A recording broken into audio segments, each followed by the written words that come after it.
اعوذ باللہ من الشیطان الرجیم بسم اللہ الرحمن الرحیم رب اشرح لی صدری ویسر لی امری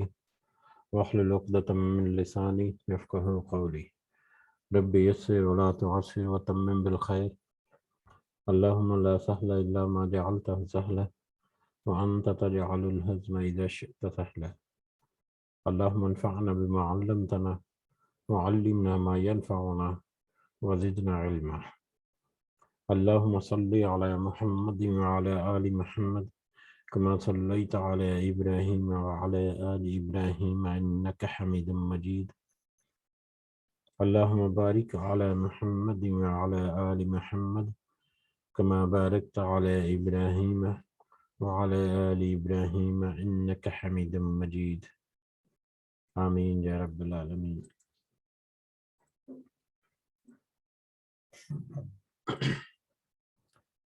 آج ہم انشاءاللہ اللہ کے خاص فضل و کرم سے، اس کی توفیق سے، اس کی خاص رحمت سے جو ہمارے اوپر ہے، ریاض الصالحین کی والیوم 1 جلد اول، اس میں چیپٹر نمبر 24 نمبر چیپٹر جو ہے وہ ہم دیکھیں گے، جس کا عنوان ہے اس بات کا بیان کہ جو شخص نیکی کا حکم دے یا برائی سے روکے، جو شخص نیکی کا حکم دے یا برائی سے روکے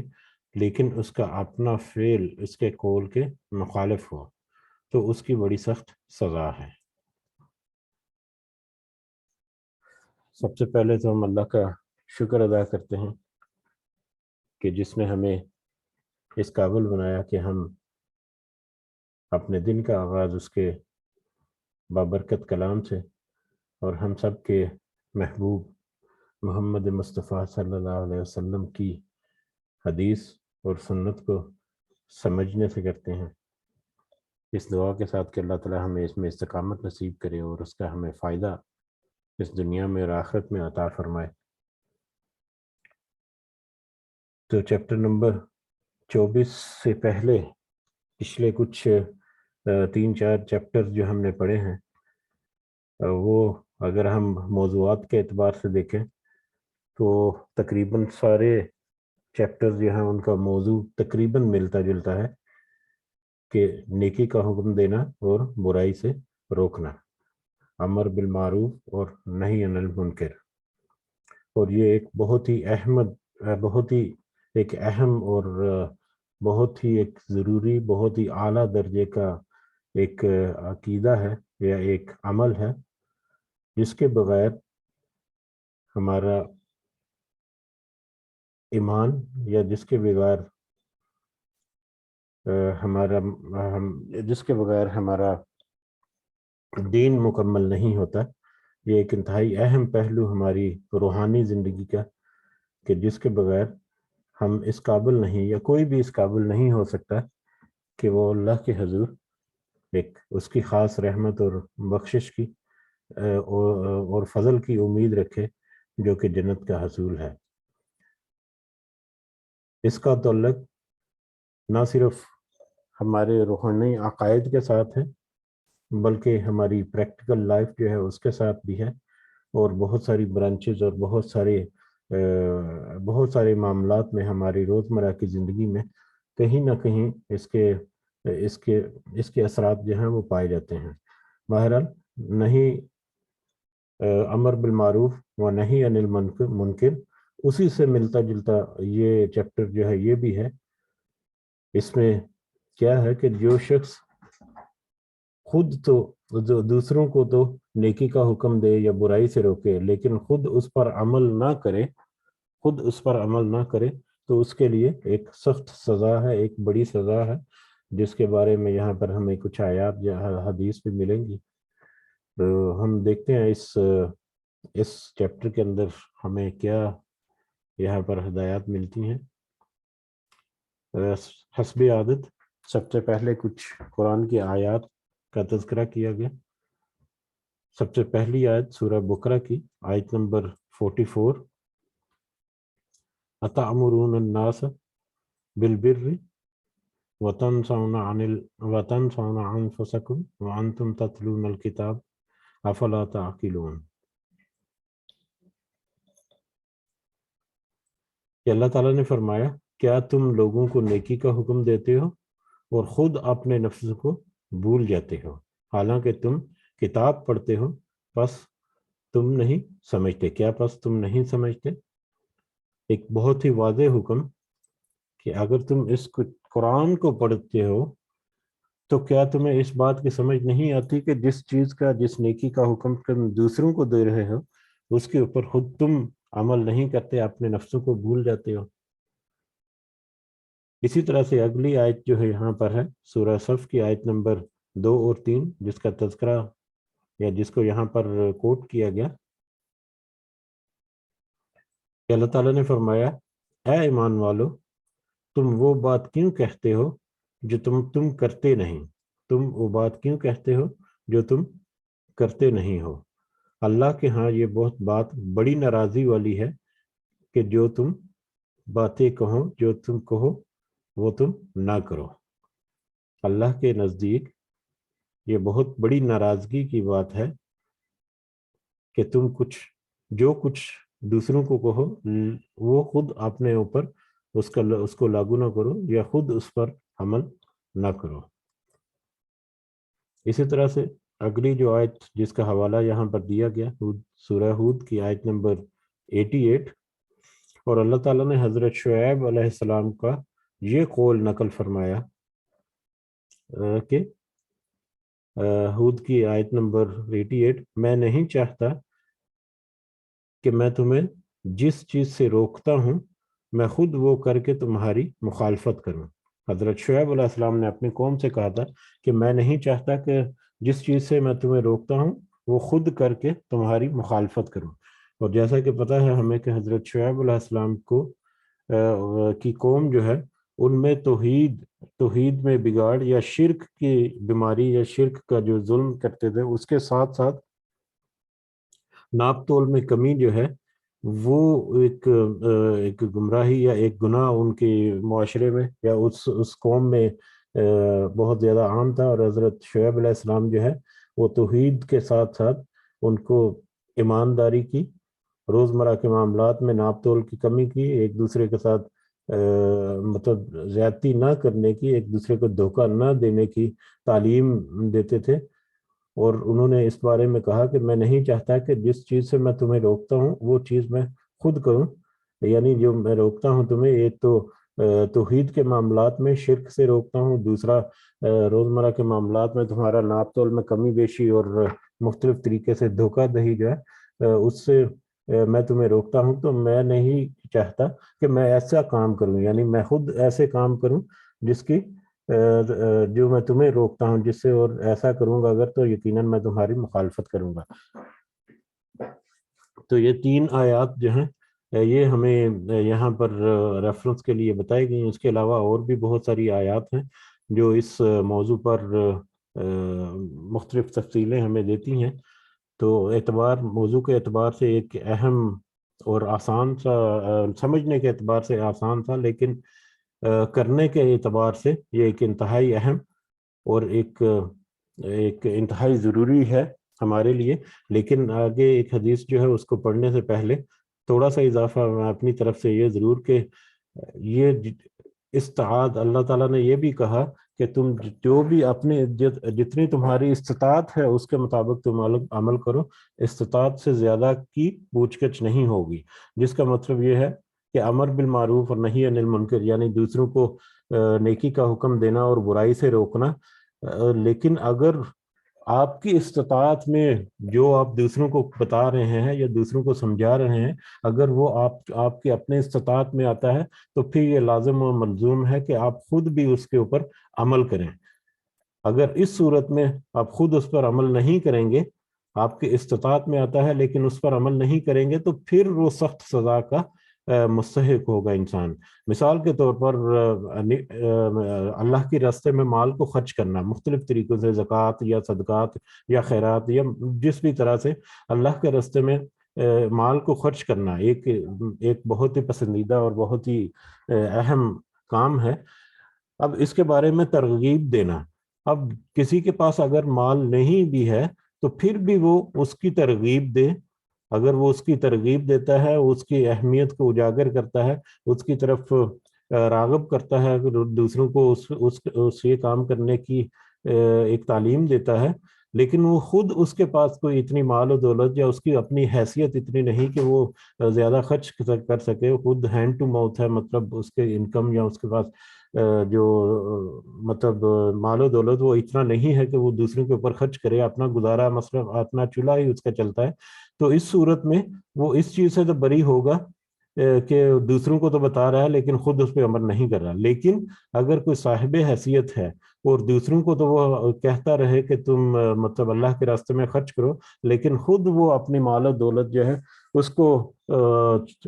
چھپا چھپا کر رکھے اور اس کو جمع کرتا رہے اور اللہ کے راستے میں خرچ نہ کرے، تو ایسی صورت میں وہ یقیناً ایک بہت ہی سخت سزا کا مستحق ہے۔ تو جس بات کی، جس کام کی، جس عمل کی استطاعت اللہ تعالیٰ نے دے رکھی، اس کو نہ صرف دوسروں کو بتانا، دوسروں کو مطلب ہر لحاظ سے نیکی کے لیے بھی اور برائی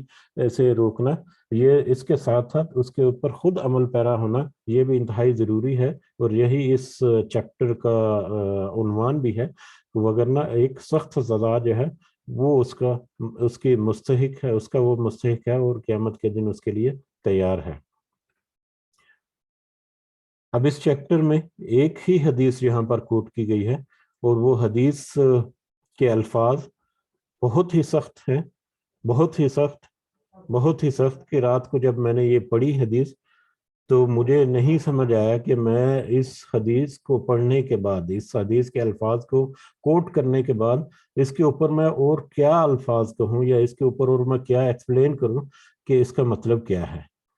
تو اللہ تعالیٰ سے دعا ہے کہ ہمیں کسی بھی ایسے کام سے بچائے جو ہمیں ایسی سزا کا مستحق کرے یا جس کے نتیجے میں ہمیں کوئی ایسی سزا ملے جس کو ہم سہنے کے متحمل نہیں ہو سکتے۔ تو اس دعا کے ساتھ ہم یہ حدیث کو پڑھتے ہیں۔ یہ حدیث جو ہے بخاری اور مسلم کی ایک متفق حدیث ہے، جس میں حضرت ابو زید اسامہ بن زید بن حارثہ رضی اللہ تعالیٰ عنہما سے روایت ہے کہ میں نے رسول اللہ صلی اللہ علیہ وسلم کو فرماتے ہوئے سنا کہ قیامت والے دن آدمی لایا جائے گا، قیامت والے دن ایک آدمی لایا جائے گا اور آگ میں ڈال دیا جائے گا، پس اس کی انتڑیاں باہر نکل آئیں گی، بس اس کی انتڑیاں باہر نکل آئیں گی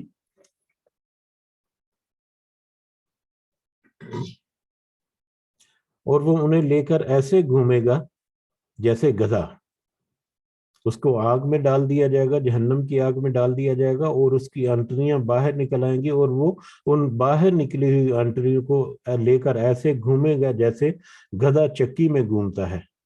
پس اس کے ارد گرد جہنمی جمع ہو جائیں گے اور کہیں گے کہ اے فلاں، تجھے کیا ہوا ہے؟ کیا تو نیکی کا حکم نہیں دیتا تھا اور برائی سے نہیں روکتا تھا؟ یہ ایک تعجب کا جملہ ہے جس میں عام طور پر کب یاد آتا ہے کہ ہاں تو فلاں فلاں نہیں ہے جو تو ایسا کرتے، تو ایسے نہیں کرتے تھے، یعنی تم تو بہت زیادہ امیر نہیں تھے۔ امیر کے بارے میں کہا اگر اشارہ کرتے ہیں بعد میں یاد ہے کہ تم تو بہت زیادہ امیر نہیں تھے،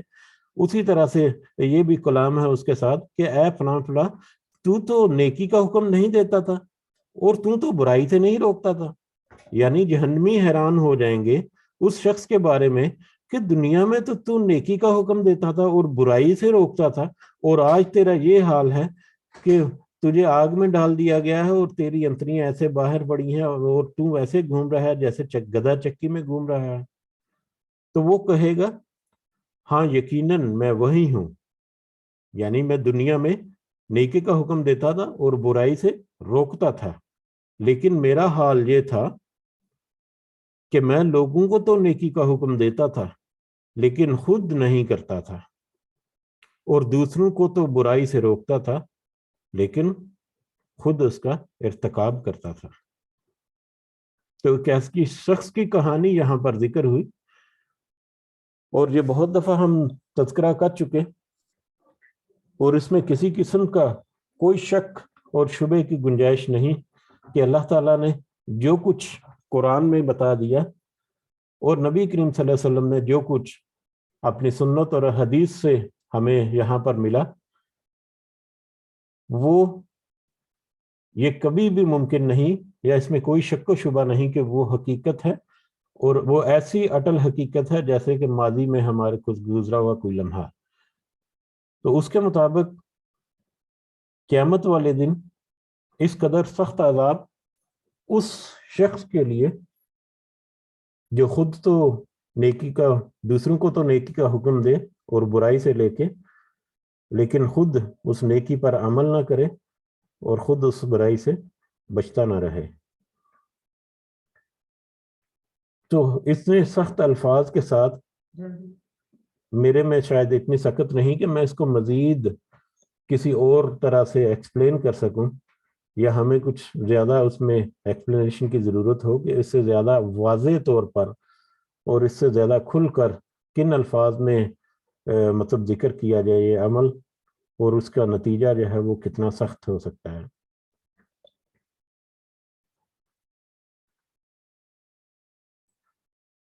اس میں علماء اور داعیان حق اور مصلحین امت کے لیے سخت تنبیہ ہے۔ علماء یعنی بڑے بڑے علماء جو ممبر پر اور بہرحال آگے بڑھتے ہیں، جن کا اپنا عمل اس واعظ اور نصیحت کے خلاف ہوتا ہے، جو اسٹیج پر اور ممبر و محراب پر وہ لوگوں کو کرتے ہیں، یعنی جو نصیحت وہ ممبر پر، اسٹیج پر، محراب پر آ کر لوگوں کو کرتے ہیں، لیکن اپنا ان کا عمل جو ہے اس کے برعکس ہوتا ہے، یہ ان کے لیے یہاں پر ان کی طرف اشارہ کیا گیا۔ یا فوائد میں اس حدیث میں والدین، اساتذہ، پیروں فقیروں اور مذہبی اور سیاسی لیڈروں کے لیے بھی انتباہ ہے، جو دوسروں کو اچھی باتیں کہتے ہیں مگر خود ان پر عمل نہیں کرتے۔ یہ حدیث جو ہے یہ میرا خیال ہے کہ کوئی اس میں ایکسکلوزیو نہیں، کوئی اس میں ایکسکلوژن نہیں، کوئی اس میں چھوٹ نہیں کہ کس کے اوپر لاگو ہوتی ہے اور کس کے اوپر نہیں۔ یہ ہر ایک فرد کے اوپر، ہر ایک شخص کے اوپر لاگو ہوتی ہے جو کچھ نہ کچھ کسی نہ کسی طریقے سے اس معاشرے میں مطلب کچھ اپنی ظاہر زندگی اگر گزار رہا ہے تو ڈائریکٹلی انڈائریکٹلی اس کا کچھ نہ کچھ رول ہے اس معاشرے میں۔ جو بھی وہ کرتا ہے، چاہے وہ کسی بھی انداز سے، کسی بھی اسٹیٹس میں ہو، اس کا رتبہ کچھ بھی ہے، اس کی ظاہری اور باطنی حیثیت کیسی بھی ہے، لیکن کسی نہ کسی طریقے سے، کسی نہ کسی انداز میں وہ ضرور اثر انداز ہوتا ہے اس معاشرے میں، اور اس کا اثر انداز ہونا، اس کی باتیں، اس کی نصیحتیں، اس کا عمل دوسروں کے لیے کچھ نہ کچھ مطلب راستہ جو ہے وہ ضرور چھوڑتا ہے، یا دوسروں کے لیے کچھ نہ کچھ پیغام ضرور چھوڑتا ہے۔ تو اس دنیا میں ہم دیکھیں، ہمارے معاشرے میں تقریباً ہر بندہ جو ہے آج کل، خاص کر یہ ٹرینڈ جو ہے وہ بڑا ہی عام بھی ہو کہ مطلب جب کوئی وعظ و نصیحت کی بات آتی ہے تو ہر بندہ ایسے ہے جیسے اس سے بڑا مبلغ یا اس کے بڑا عالم یا اس سے بڑا مطلب علم رکھنے والا اس خاص موضوع کے اوپر یا کسی بھی موضوع کے اوپر نہیں ہے۔ لیکن جب پریکٹیکل لائف کرنے کی، پریکٹیکل لائف میں آ جائے یا پریکٹیکلی وہ کام کرنے کی بات آ جائے تو پھر وہ اس سے مطلب کم تر بندہ جو ہے وہ نہیں ملتا۔ بہت سارے معاملات میں ہمارے مطلب رویے کچھ ایسے ہیں کہ بہت ساری باتیں ہم ایسی دوسروں کو تو کہتے جاتے ہیں، لیکن اللہ تعالیٰ نے ہمیں اس کی استطاعت بھی دے رکھی ہے اور ہم اس کو بھولے بیٹھے ہیں۔ اس میں بہت سارے دنیا کے رسم و رواج ایسے شامل ہیں، بہت سارے ایسے شامل ہیں جن کو ہم اپنے منہ سے، اپنے دل سے بھی اس کو برا جانتے ہیں، یا اپنے دل سے بھی ہمیں پتا ہے کہ ہاں یہ قرآن و سنت کے خلاف ہے، اور کبھی بات ہو تو اس کو پھر اپوز بھی کرتے ہیں، لیکن خود اس کو کرنے سے کتراتے ہیں۔ اس میں شادی بیاہ کے معاملات ہیں، اس میں کاروبار کے معاملات ہیں، اس میں ہمارے دوسرے معاشرتی معاملات ہیں، اس میں ہمارے روحانی معاملات جو ہیں، دین کے معاملات میں بھی بہت سارے ہیں کہ ہم دوسروں کو تو بہت اچھی اچھی نصیحتیں کرتے ہیں، بہت ہی میٹھے میٹھے الفاظ میں، بہت ہی تسلی بخش انداز میں، لیکن خود اس پر عمل کرنے سے پیچھے رہتے ہیں۔ تو اس دعا کے ساتھ کہ اللہ تعالیٰ ہمیں اس حدیث کو اور اس کے متعلقہ آیات اور اس موضوع کو بہت ہی اچھی طرح سے سمجھنے کی توفیق عطا فرمائے، اور اس کے اوپر جہاں تک ممکن ہو ہمیں اس پر عمل پیرا رہنے کی بھی توفیق عطا فرمائے۔ ہمیں اللہ تعالی ہمت اور طاقت دے کہ ہم جتنی جتنی ہم میں سکت ہے اس کے مطابق ہم اپنا عمل جو ہے اس کو بھی درست رکھ سکیں، دوسروں کو واعظ و نصیحت کرنے کے ساتھ ساتھ۔ بہرحال اس چیپٹر میں یہ ایک ہی حدیث تھی، اس سے اگلا چیپٹر جو ہے چیپٹر نمبر 25 ہے، چیپٹر نمبر 25۔ اس کا ٹاپک بھی ہم دیکھتے ہیں، اس کو بھی کچھ ایک دو احادیث آج دیکھتے ہیں۔ چیپٹر نمبر 25 کا موضوع ہے ادائے امانت کے حکم کا بیان۔ ادائے امانت کا حکم یعنی امانت کو لوٹا دینے کا یا امانت کو اس کے حقدار تک پہنچا دینے کا حکم۔ امانت کیا ہے؟ امانت عام طور پر جو ہم اپنے روزمرہ زندگی میں جو لفظ یوز کرتے ہیں امانت، وہ عام طور پر یہی ہے کہ کسی سے کوئی ادھار لیا ہوا ہے، یا کسی نے کوئی چیز عاریتاً برتنے کے لیے دی، یا کسی نے کوئی اپنی چیز کسی کے پاس رکھی اور وہ امانت کے طور پر اس پر ہے، اور جب بھی اس کے لیے ایک ڈیو پیریڈ یا ٹائم آ گیا تو اس کو واپس کرنا ہے۔ کسی کو برتنے کو کوئی چیز دی تو وہ اس نے واپس کرنی ہے، کسی نے کوئی ادھار قرض وغیرہ لیا تو وہ ایک مقررہ وقت پر اس کو واپس کرنا ہے۔ عام طور پر امانت کے یہی معنی اور مفہوم ہماری روزمرہ کی زندگی میں سمجھے جاتے ہیں، لیکن امانت جو ہے وہ ایک اتنا وسیع اور اتنا بڑا ٹاپک ہے کہ وہ کسی نہ کسی طور پر مختلف صورتوں میں ہماری زندگی میں موجود ہے۔ ہمیں اس چیز کا اکثر احساس نہیں ہوتا، لیکن ہمارے سامنے وہ معاملات جو ہیں وہ چلتے رہتے ہیں۔ امانت کیا ہے؟ امانت اگر ہم اس کو مختصر الفاظ میں سمجھنے کی کوشش کریں، اور یقیناً اس کی بہت ساری اور بھی ڈیفینیشن اور بہت سارے اور بھی پہلو جو ہیں وہ امنڈ کر سامنے آئیں گے، لیکن اگر مختصر الفاظ میں ہم سمجھنے کی کوشش کریں تو امانت کا مطلب ہے کہ اللہ تعالیٰ نے ہمیں جو بھی نعمتیں عطا کی ہیں، جو بھی نعمتیں اللہ تعالیٰ نے عطا کی ہیں اس دنیا میں رہتے ہوئے، ان نعمتوں کا حق ادا کرنا یا ان نعمتوں کو واپس لوٹانا، اس نعمتوں کا بدل یا ان نعمتوں کا حق ادا کرنا، یہ مختصر الفاظ میں کوشش اگر کریں۔ اب اس مختصر الفاظ کی ڈیفینیشن جو ہے اس کو اگر مختلف موضوعات یا مختلف اینگل سے اگر دیکھا جائے تو وہ اس کی مختلف سمتیں ہمیں نظر آئیں گی۔ مثال کے طور پر اگر اللہ تعالیٰ کے دین کی ہم بات کرتے ہیں کہ اللہ نے کہا ہم یہ چیز پر اعتماد رکھتے ہیں کہ اللہ کے علاوہ کوئی معبود نہیں، تو پھر یہ اللہ کی یہ جو عقیدہ ہے ہمارے پاس کہ اللہ کے علاوہ کوئی معبود نہیں، صرف اللہ ہی ہے جس کی ہمیں پرستش کرنی ہے، جس کی عبادت کرنی ہے، تو پھر یہ امانت ہے، یہ عقیدہ اس کے امانت ہے ہمارے پاس کہ ہم اس کو لٹائیں اللہ کی طرف، اس بات کو ثابت کر کے کہ ہاں ہم واقع ہی اللہ کو وحدہ لا شریک مانتے ہیں اور اس سے کسی قسم کی کوئی مطلب اس میں کمی نہیں کرتے، اس کے توحید میں یا شرک کے کسی بھی میٹر میں ہم انوالو نہیں ہوتے۔ اس کے علاوہ اگر اللہ تعالیٰ نے ہمیں کچھ علم دیا ہے، کچھ ہمیں علم اللہ تعالیٰ کی طرف سے اگر ملا ہے تو وہ بھی ایک نعمت ہے ہمارے پاس۔ اس نعمت کو ہمیں کیسے لوٹانا ہے کہ اس علم کو ہم دوسروں تک پہنچا سکیں، تو اس علم جو اللہ تعالیٰ نے ہمیں دیا ہے اس کا حق ادا ہو گیا، ہم نے امانت جو ہے دوسروں تک پہنچا دی۔ اللہ تعالیٰ نے ہمیں علم دیا، ہمیں استطاعت دی، اور ہم نے آگے دوسرے لوگوں تک وہ پہنچا دیا، تو یہ بھی امانت کی ادائیگی ہوگی کہ جس کی امانت تھی اس کو ہم نے وہ علم جو ہے آگے سکھا دیا۔ اسی طرح سے اور بھی بہت تقریباً ہر ٹاپک جو ہے اس میں کور ہو جاتا ہے، جس سے ہمیں یہ اندازہ ہوتا ہے کہ یہ امانت جو ہے یہ بہت ہی ایک وسیع ٹاپک ہے، جو ہماری زندگی کے بہت سارے میٹر جو ہیں یا بہت سارے پہلو جو ہیں ان کو کور کرتا ہے۔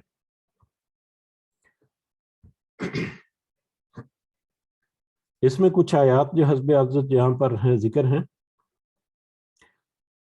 اللہ تعالیٰ نے فرمایا، یہ سورہ نساء کی آیت نمبر 58 یہاں پر کوٹ کی گئی کہ بلا شبہ اللہ تعالیٰ تمہیں حکم دیتا ہے کہ امانت والوں کو ادا کرو۔ یہ عام ڈیفینیشن جو ہے ہمارے ذہنوں میں، اس کی یہاں پر آسان سے الفاظ میں اللہ تعالیٰ نے ذکر کیا کہ جو تمہاری امانتیں دوسروں کی طرف ڈیو ہیں وہ تم ان کو لوٹا دو، واپس کر دو، اسی طرح سے جس طرح سے وہ امانت تمہیں ملی، یا جس طرح سے تمہارے اوپر اس کا وہ لوٹانا جو ہے وہ تمہارے لیے ضروری ہے۔ اسی طرح سے سورہ احزاب کی آیت نمبر 72 کا حوالہ یہاں پر دیا گیا۔ اللہ تعالیٰ نے فرمایا، احزاب آیت نمبر 72، ہم نے امانت کو آسمان و زمین اور پہاڑوں پر پیش کیا۔ ہم نے امانت کو آسمان و زمین اور پہاڑوں پر پیش کیا، پس انہوں نے اسے اٹھانے سے انکار کر دیا۔ یہ ایک انتہائی اہم مطلب یعنی پہلو ہے امانت کا، جس کا یہاں پر ہمیں اشارہ ملے گا کہ اللہ تعالیٰ نے کہہ رہے ہیں کہ ہم نے امانت کو آسمان اور زمین اور پہاڑوں پر پیش کیا، پس انہوں نے اسے اٹھانے سے انکار کر دیا اور اس سے ڈر گئے، اور انسان نے اس کو اٹھا لیا، بے شک وہ بہت بڑا ظالم اور سخت نادان ہے۔ اللہ تعالیٰ نے امانت کو آسمان و زمین اور پہاڑوں پر پیش کیا، لیکن انہوں نے اس کو اٹھانے سے انکار کر دیا اور وہ اس سے ڈر گئے۔ لیکن انسان کے آگے سب جب پیش کیا تو اس نے اس امانت کو اٹھا لیا، اور اس کا نتیجہ یہ ہوا کہ بے شک انسان جو ہے بڑا ظالم اور سخت نادان ہے۔ یہاں پر کس طرف اشارہ ہے؟ یہاں پر اشارہ ہے خلافت کا۔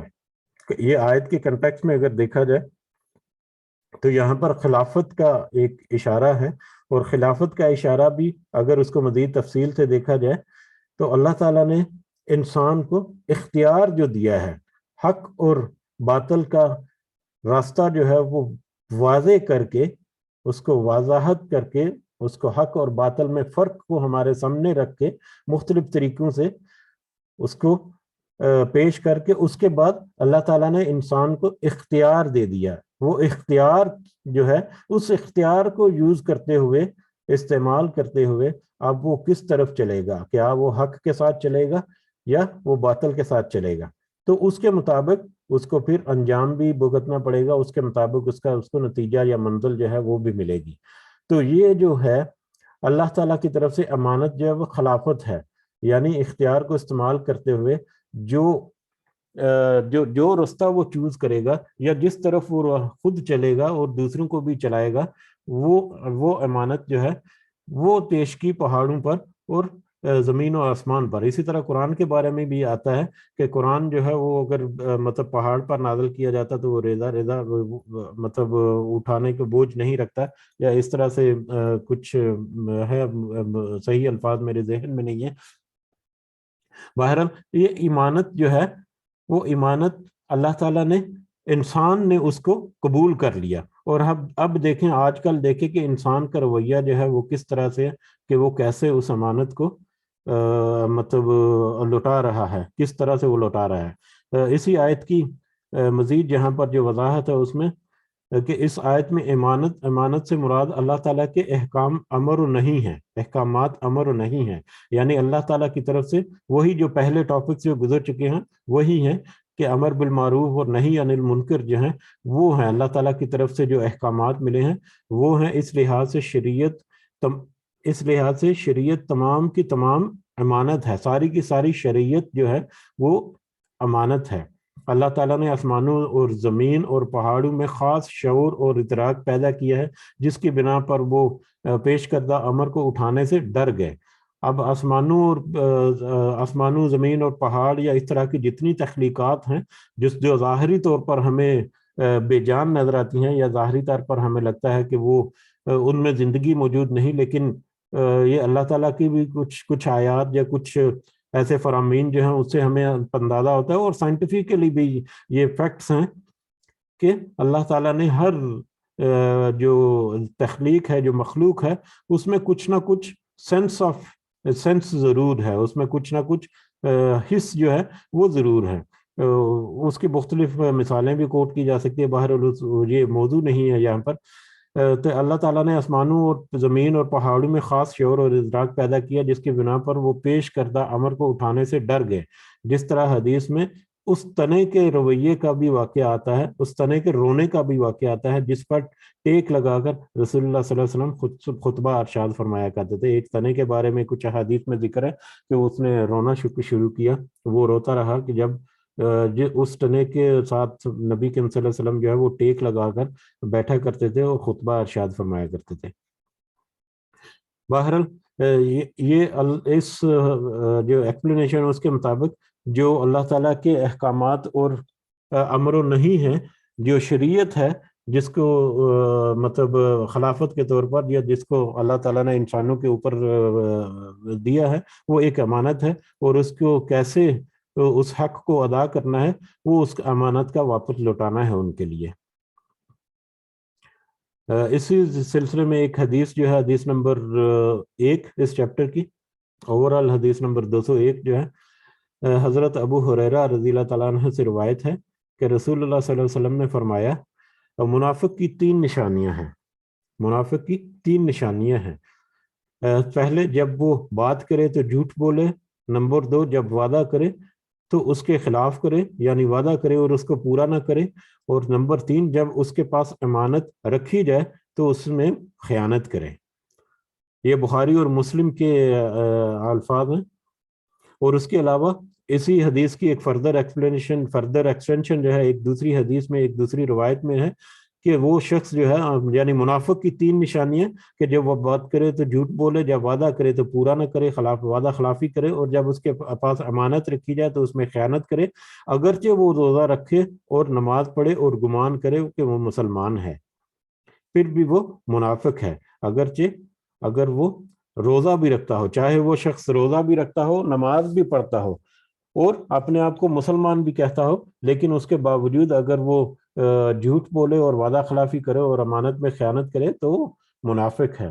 اور منافق کی بہت ساری تفصیلات ہم نے پڑھی ہیں کہ جس کے قول اور فعل میں فرق ہوتا ہے، اور خاص کر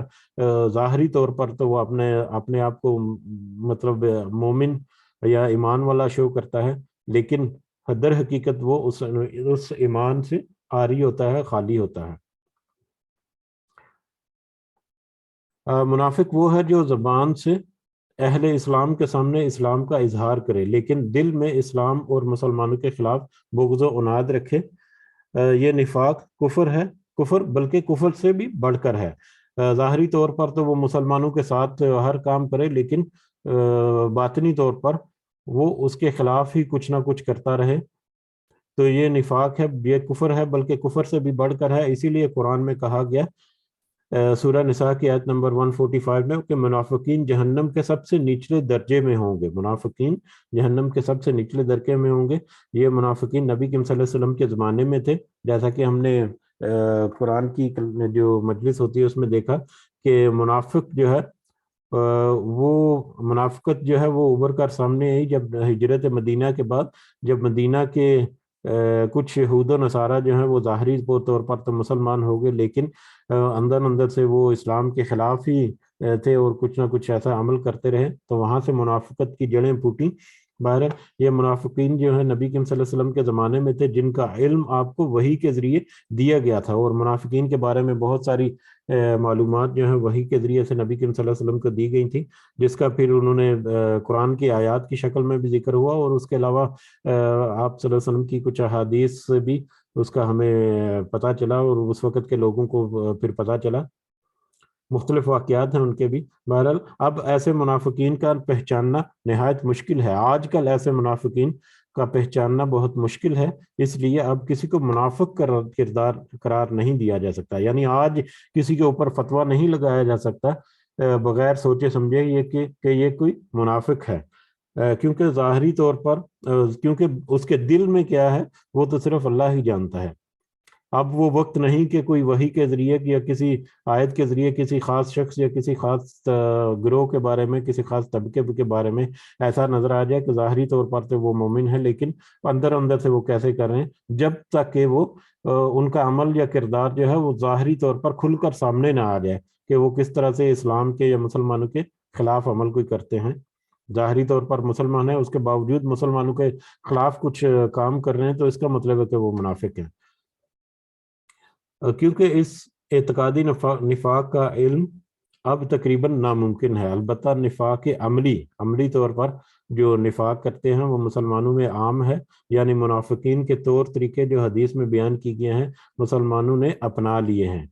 ان اطوار کو منافقین کی صفات اس لیے بتایا گیا کہ عام طور پر یہ صفات انہی میں پائی جاتی تھیں، تاہم یہ عملی نفاق کفر نہیں ہے، جیسا کہ اعتقادی نفاق کفر ہے، لیکن یہ بھی ایک بہت ہی خطرناک ہے جس سے بچنا انتہائی ضروری ہے۔ یعنی منافقت اس کی بھی بہت ساری برانچز یا بہت سارے معاملات ہمیں اندازہ ہی ہے کہ کہنا کچھ اور ہے، کرنا کچھ اور ہے، ظاہری طور پر مطلب کچھ اور باتیں کرنی ہیں، لیکن عملی طور پر کچھ اور کام شروع کر دیا، یہ منافقت ہے۔ بہت ساری چیزیں، بہت ساری باتیں ایسی نظر آ سکتی ہیں، ہم اپنی پریکٹیکل لائف میں خود اپنے آپ کو بھی پہچان سکتے ہیں کہ ظاہری طور پر ہم اگر دوسروں کو تو مثال کے طور پر نماز کی ترغیب دیتے رہیں، لیکن خود کوئی نماز نہیں پڑھتا تو وہ ایک منافقت کر رہا ہے اس کے ساتھ، اور یہ ظاہری طور پر بھی یہ منافقت ہو گئی۔ اسی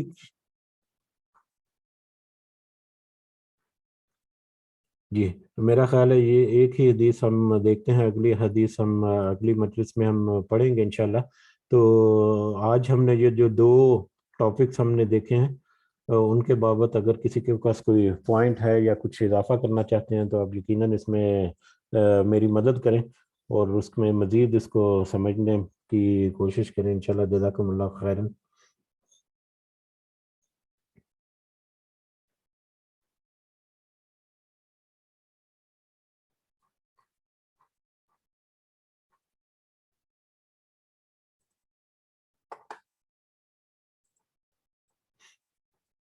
جی، اگر کوئی اضافہ نہیں ہے اس میں تو ہم پھر مجلس کو برخاست کرنے کی طرف بڑھتے ہیں انشاءاللہ، اس دعا کے ساتھ کہ اللہ تعالی ہمیں جو ہم نے آج دیکھا یا پڑھا اس میں کچھ ایسی مشکل باتیں، مشکل نہیں،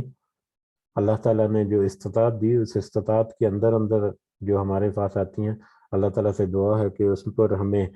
قائم رہنے کی اور عمل کرنے کی توفیق عطا فرمائے۔ ہمیں خود یہ کوشش کرنی ہے کہ جو ہم کر سکتے ہیں اس کو پھر ہم کر بھی گزریں، نہ کہ ہم صرف دوسروں کو بتاتے رہیں اور خود سے اجتناب کرتے رہیں۔ اسی کے ساتھ ہم اجازت چاہتے ہیں، دعاؤں میں ضرور یاد رکھیں، اللہ تعالیٰ سب کا حامی و ناصر ہو۔ اللہ تعالیٰ ہمارے لیے جتنے مسائل، جتنے معاملات میں ہم مشکلات کا شکار ہیں، اللہ تعالیٰ ان کو دور فرمائے، ہمارے ظاہری اور باطنی مسائل اللہ تعالیٰ حل کرے اور ہمیں اس دنیا میں بھی اور آخرت میں بھی کامیاب لوگوں میں شمار فرمائے۔ رب ارحمہما کما ربیانی صغیرا، رب ارحمہما کما ربیانی صغیرا، رب ارحمہما کما ربیانی صغیرا، ربنا تقبل منا انک انت السمیع العلیم وتب علینا انک انت التواب الرحیم۔ سبحان ربک رب العزت عما یصفون وسلام علی المرسلین والحمد للہ رب العالمین۔ سبحانک اللہم وبحمدک اشہد ان لا الہ الا انت استغفرک واتوب الیک۔ جزاکم اللہ خیرا۔ السلام علیکم ورحمۃ اللہ وبرکاتہ۔